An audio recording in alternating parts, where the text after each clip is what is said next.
नमस्कार. चला आपण गूळ शेंगदाण्याचे पौष्टिक लाडू बनवूया.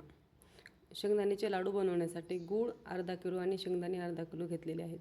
शेंगदाणे भाजायला ठेवू. शेंगदाणे भाजूपर्यंत आपण गूळ खिसून घेऊ. शेंगदाणे खरपूसपणे भाजून घेऊ. शेंगदाणे खरपूसपणे भाजल्यानंतर त्याला थंड करायला ठेवू. त्यानंतर त्याचे साल काढून घेऊ. त्यानंतर आपण काजू बदाम बारीक वाटून घेऊ. नंतर आपण शेंगदाणेही तसेच जाडसरपणे वाटून घेऊ. शेंगदाणे वाटून घेतल्यानंतर त्यामध्ये आपण गूळ कट केलेला मिक्स करून घेऊ. गूळ मिक्स झाल्यानंतर आपण त्याला मिक्सरमध्ये बारीक असे वाटून घेऊ.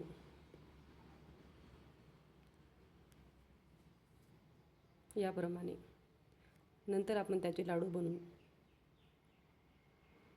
चला तर मित्रांनो, रेसिपी आवडली असेल तर लाईक सबस्क्राईब करा आणि शेअर करा. नमस्कार.